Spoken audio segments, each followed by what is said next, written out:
Once again, winter is upon us here in Tasmania. Now, Tasmania has a reputation, in Australia that is, as being a rather cold place.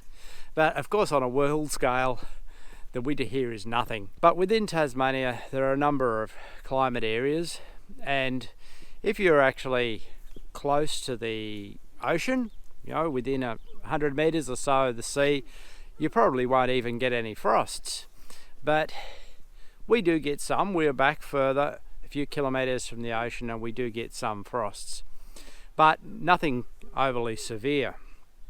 So I thought I'd take you on a little tour of our veggie garden this winter and show you what's growing and talk about a few of the things that you can do to actually improve your microclimate so that things grow better through winter.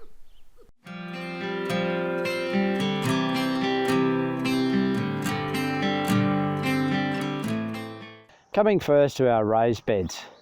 Here you'll see in this first bed that I have planted some snow peas. Now they were planted at the beginning of June, and yes, they take longer to germinate as it's winter, but they're coming up, and by spring they'll have some good growth, so we'll get some early snow peas from them. Now down in this next bed you'll see some kale. This is red Russian kale. And this is my favourite kale, but this year, it was really bad. It really struggled, a big problem with aphids, but now it is actually starting to take off and give us some, but the leaves are small because of the way it struggled. I find this kale grows quite well from one spring through to the next, and then it's time to plant another crop. In this corner I have some mignonette lettuce growing. Now they were again planted pretty close to the beginning of winter, and they're growing quite well through our winter. The rain has given them a little bit of a belting, and they have suffered a small amount from that, but there's still some there ready to pick now, and nice to have some greens in winter. Coming around to this other bed here, I've got some red cabbage in, and it's been growing quite well despite the cooler temperatures. And should hard up nicely towards spring. It probably could have been planted a little bit earlier and would have benefited from that. Now this one might not look like much, but in it we have parsnips, and there's some quite nice parsnips there that need digging and eating now, and so they hold quite well over winter. These were self-sown ones, and they're growing really well. Up this end there's a remnant of silver beet. It doesn't look very good at all, but I've left it there because the hens like a little bit, and so I pick it and feed it to them. And make sure you leave some for me to eat. These ones are yum. Now in the carrot bed, the carrots have been holding quite well, and there's some nice carrots down there you'll probably see. Wait, there's one over here. There's one over there too, yes. Yeah, in the back for me now. And we'll continue to harvest these across winter.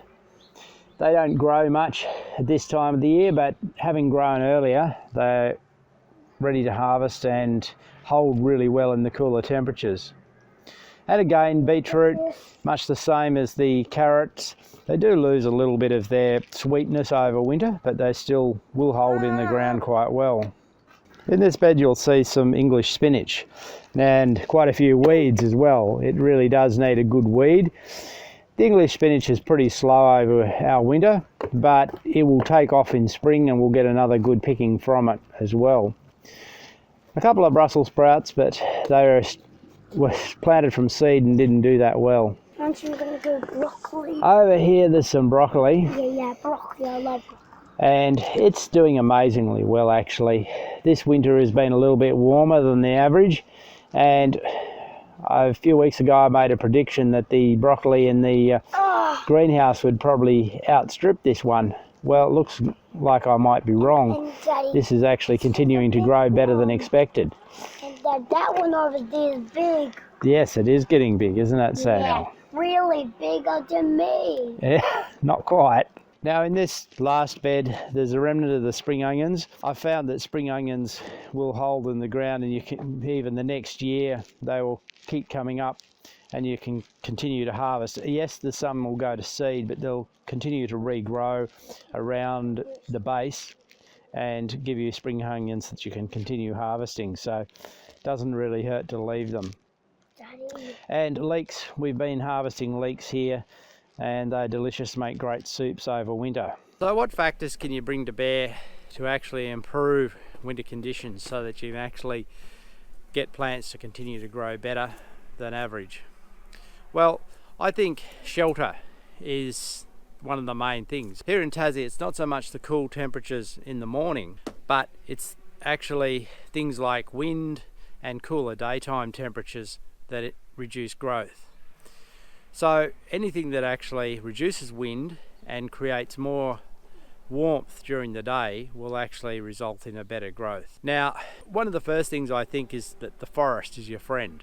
The forest will reduce the likelihood of frost and also create sun traps for you so that you can get better temperatures. Now, we are surrounded by forests here, and being that way, it really does warm up in this clearing a lot more than if you go into open country where there are far more severe frosts in the morning and also a lot more wind. Now, this is really great if you haven't chosen a place, of course, and you can go and look for somewhere in the forest.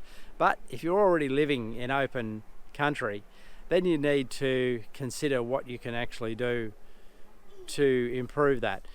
Planting trees as windbreaks and to create sun traps, I think, are really, really good. The other factor is to use fences and buildings to actually reduce the wind flow.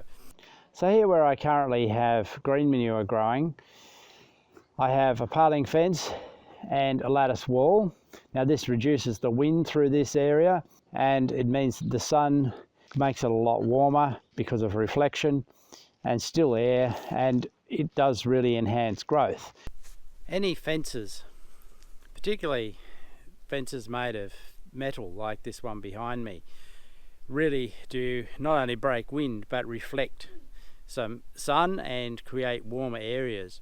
And I think this lemon tree behind me is a really good example of how that can improve growth.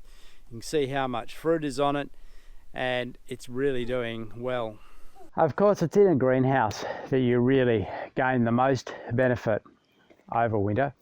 Now, I think it was around about 3 weeks ago I planted some lettuce and some broccoli in here. So let's go and see how it's growing.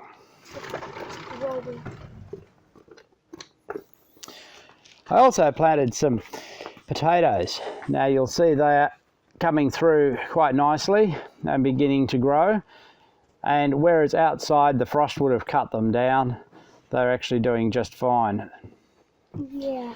So the lettuce is growing and much faster than it would have outside. So it won't be too long before we can actually start picking some leaves off this. The broccoli has taken a little bit of time to establish itself in here, and also English spinach in here, but now it is starting to get going, and I think it really will take off quite quickly and accelerate as the temperatures start to warm, because in another month or so the temperatures will begin to improve.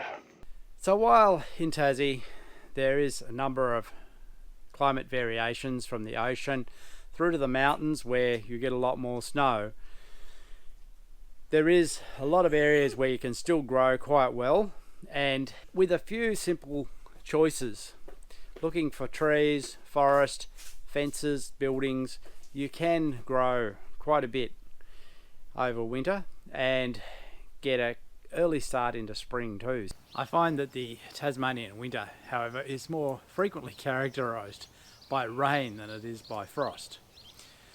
Rain, of course, means that the temperatures are actually warmer than they would be than if it was fine and frosty. However, it does mean that it's overcast and there's very low light, and this is the primary limiting factor in terms of growth. Of course, there's not a lot that you can do about that. You just simply have to wait for some finer weather to come when you get some sunshine.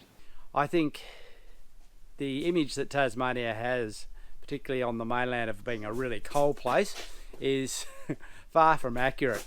In fact, on the mainland there are many places that are just as cold, if not colder, than Tasmania. So I think Tasmania is a really great place to live.